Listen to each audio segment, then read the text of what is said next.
Men over 40, cheat codes are destroying your life. In this video, I'm going to show you what a cheat code is, how it's doing more harm than good, and what to do moving forward.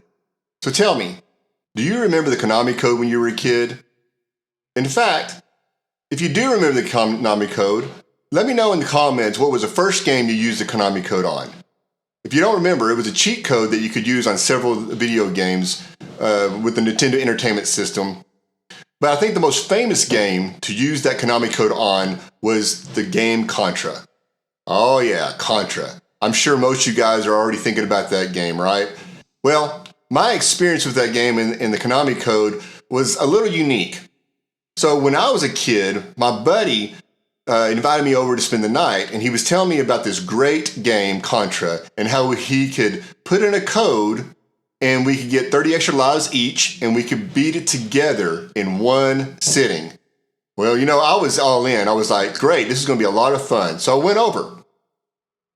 I come in and we go to play the game, and immediately he puts the code in, I jump in the game, never played it before, and we start playing.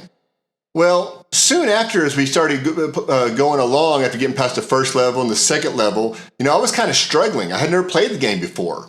And so about the third or fourth level, I ended up going through all 30 of my lives, along with his 30 lives, and we didn't move any forward.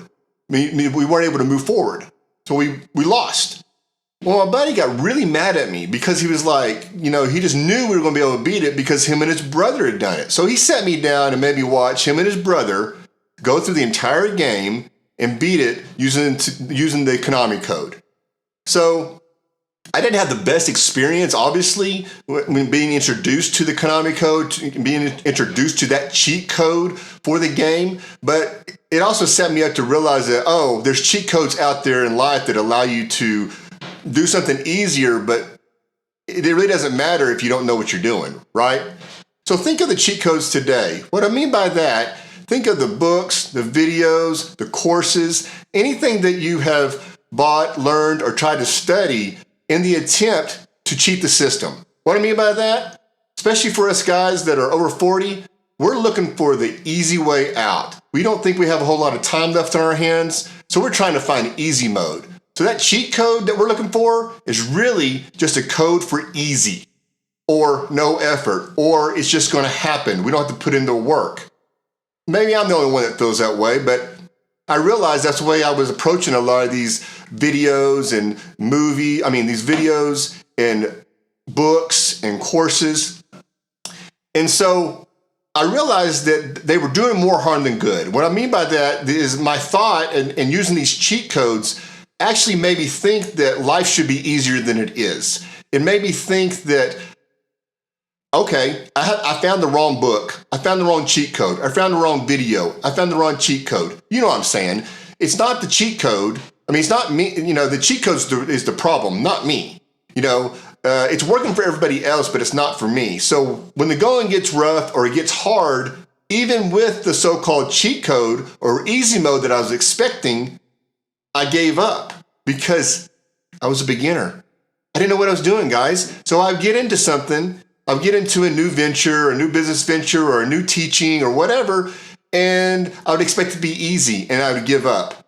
I wouldn't move forward because I expected it to be easy. I had the cheat code. I had the training. I had the video. You know, I'd watched the video. I had read the book. I had went through the course. This should be easy, right? Wrong. I was going in there and starting out at level 10 when I was still had the experience and actually the skill of level 1. I was still a beginner expecting to do level 10 things, and it wasn't happening. I wasn't moving forward. In fact, it just made me more frustrated and more defeated.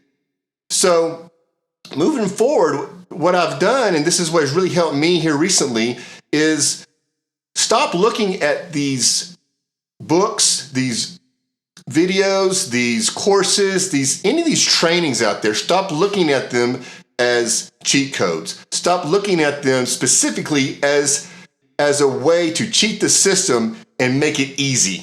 There is no easy mode. That's what I've come to realize. There is no easy mode. So stop looking at these things as a way to cheat the system to make it easy.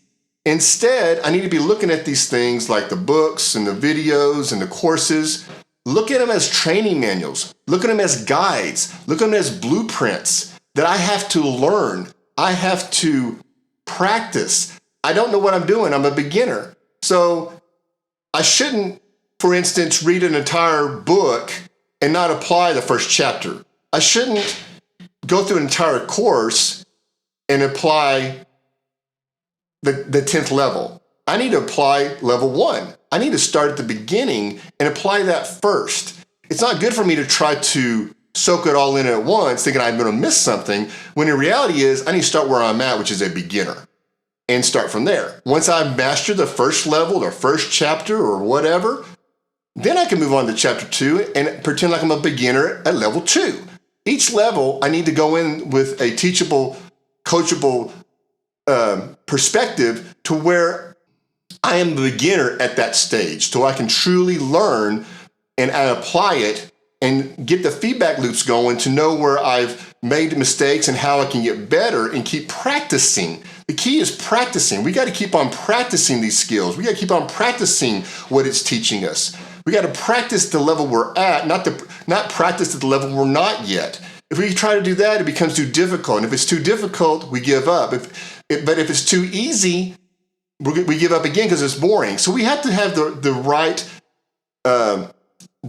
amount of difficulty along with practice. Without practice and the right amount of difficulty, we don't move, we don't grow, we don't get better. And that's what we really want. And that's what we're trying to do when we buy these courses and we read these books and we watch these videos. We're trying to get better, but we're not realizing that it's going to take practice and it's going to take a little bit of difficulty in order for us to grow. So I mentioned a lot here in this video about practice and also the difficulty needed to move forward. And I actually made a video right here that you can click on, and it's going to go into much more detail about deliberate practice and just manageable difficulty to actually grow and actually move in skills that you need to learn.